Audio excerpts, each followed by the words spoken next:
Alison, we've just had St. Patrick's Day and much of the US turned green. What's the mood like in the States vis-a-vis travel to Ireland this year? Well, Owen, it's generally very positive. I mean, the recovery momentum and strong consumer demand that we saw last year as part of our restart activity really has continued across all segments of the market into this year, 2023. Last year, we got back to about 75% of our 2019 levels. And I think our expectation this year is we'll get back to closer to 85% of that. It's Um, fantastic. when we look around, I mean, travel spending continues to increase as people seem to want to stay longer and enjoy as many unique and immersive experiences. And I think it's also probably worth pointing out, it's important to remind people that 73% of US visitors to the island of Ireland are holidaymakers. So that gives us Yeah, a huge opportunity to promote the opportunities to travel outside of our capital cities into the yeah, regions. And they're big consumers of paid accommodation. yeah, Another point which I think is really interesting is the advanced planning and booking windows now have pretty much returned to pre-pandemic levels as travelers become more comfortable, booking further ahead. And there's a number of surveys out there, including one from Virtuoso, that indicated that clients actually are booking, some clients anyway, are booking trips even further out than 2019. yeah. I think it's a disappointment because obviously there have been some, inventory challenges, in many destinations around the world. So, looking at it as we do today, it's looking very positive. I'd be very cautiously optimistic, but more optimistic than cautious, I think, at this Yeah, point. great. And compared to this time last year, it seems like we're in a much better place. You've now got the office, of course, on the West Coast. So if you like, the Tourism Ireland presence is even bigger in the States. You've got a fairly chunky marketing budget for North America this year. But how on earth do you target a market as huge and as vast as the States? And of course, you also have responsibility for Canada. Yeah, well, I suppose when you look at the advertising campaigns, we need to be pretty sort of forensic, I suppose, in our approach to ensuring that we spend our budgets as efficiently and as effectively as possible. And I suppose, first of all, we look at the geographical breakdown of where the business is coming from. And you mentioned the opening of the new office. And when we look at that, I mean, 26% of our business is currently coming from the West, 24% from the South, 24% from the Mid-Atlantic, 17% from the Midwest, and 10% from New England. But importantly, we consider the gateways. Where do we have direct air access? Yeah. And those gateways really do inform our media investment. So we are targeting a culturally curious traveler. I think you're aware of that, Owen. So how do we do that? We use data to target those consumers most likely to travel. And that's based on behaviors, it's based on their interests. And we look at where the clusters are, particularly around the gateway cities, but also in some of those markets that are strong feeder markets where we're seeing sort of demand building. So at the end of the day, it's about getting that right message to the right people at the right time. Yeah. And I suppose, I mean, our ambition as we head into 23 and beyond is to rebuild revenue back to pre-pandemic levels. So we're focusing on those areas where we can target tourists who are more likely to stay longer, spend more. Yeah. Also see the benefits of touring in the visiting in the off season and Yeah. touring in. So we've got some very exciting campaigns out there.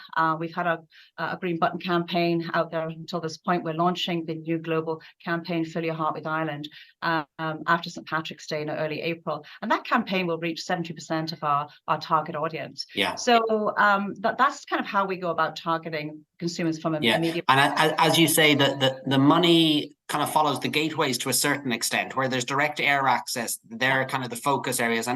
And that air access, it's actually never been stronger, has it, from, across the transatlantic? No, we're in a very strong position. And I think, when tourism restarted last year, I think we were very surprised at, just how quickly we saw the restoration of air access, stronger than originally anticipated. So this year we'll see non-stop services from 15 US gateways. Aer Lingus will restart its Hartford to Dublin service this spring, and they'll also introduce a new service from Cleveland, Ohio to Dublin.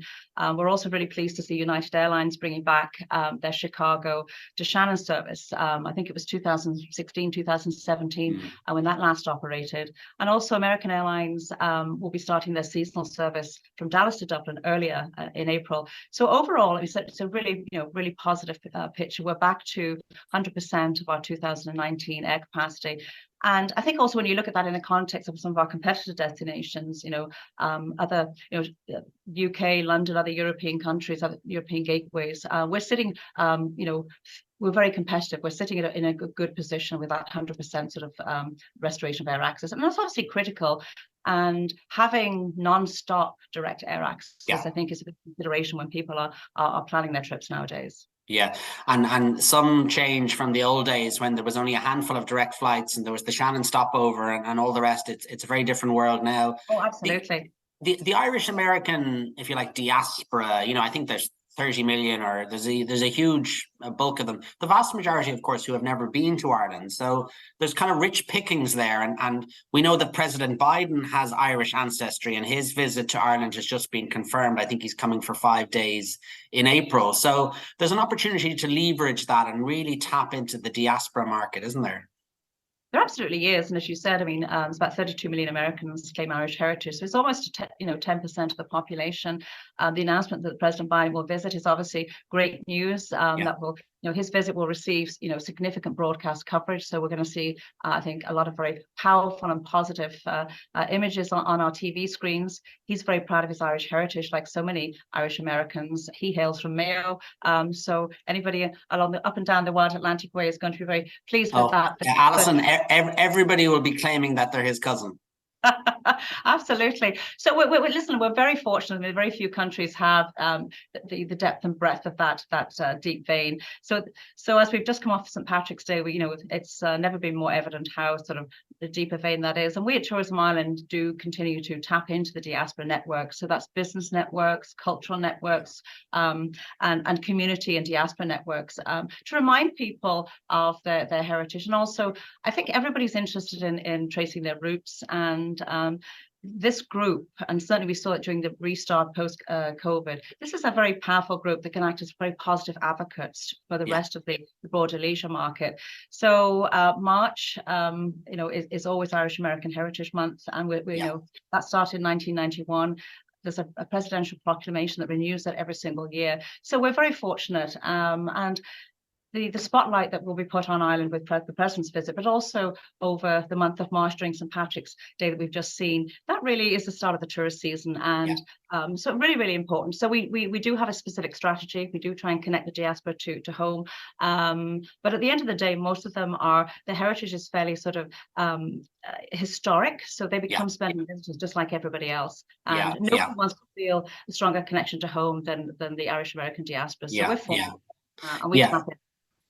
And I mean, the US market is so important. I mean, it's they're big spenders. They tour the regions, as you say. They're quite seasonal as well. I know there's a peak in the summer months, and we obviously have the American football game, but it's kind of shoulder seasons as well. How's the US economy doing? Because that ultimately determines sort of people's intent to travel and converting bookings. Is it holding up? Because there's a lot of sort of global economic issues at play at the moment. Yeah, I mean, there's this mixed messaging out there, but I think by and large it is holding up. I mean, certainly unemployment rate is 3.4%. It's the lowest in 40 years. I mean, we undertake a lot of consumer sentiment research, and I suppose when we look at sort of comfort levels, we're taking a trip to Europe. I mean, they've never been higher since the pandemic.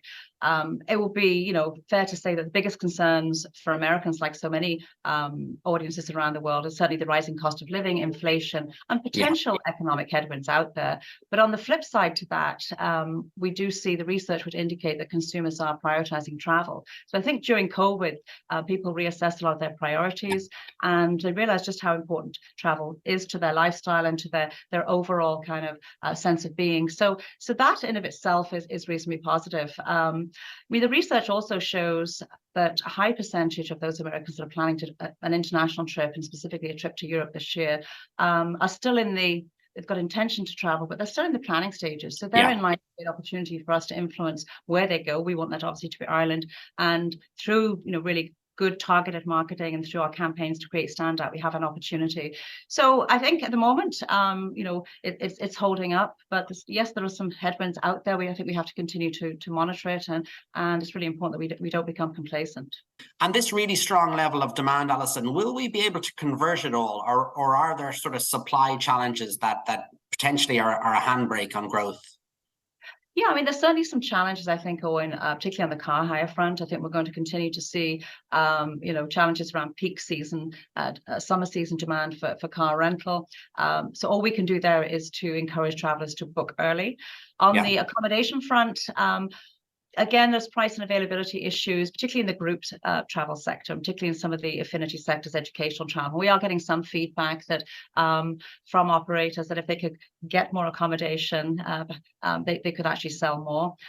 I don't think it's a massive deal in terms of there being a huge amount of frustration demand, but it's certainly a challenge that's on the horizon. It's certainly something I think that needs to work its way through the system as we head into 2024. On the FIT side, I think we're fine, but on the group side, I think there are potentially some challenges. And of course, the golf market, huge pent-up demand there. The golf market in the US has come back is bigger than it was pre-pandemic. So some supply side issues around tea time, but that's again something that we probably don't have a massive amount of influence, but we do have an opportunity to reframe the golf offering and ensure and promote other parts of the region and some of those hidden gems and links courses. I don't really like to call them hidden gems anymore because there's a great golf, but particularly some of those courses up in the northwest, which continue to grow momentum and continue to get more profile here in the US market. Yeah, great. Well, listen, Alison, thank you so much. We look forward to you maybe being on Air Force One with President Biden and his wife later in April. And thanks for all the hard work you and your colleagues do stateside, and keep up the good work. Thank you so much. Thank you very much, Owen.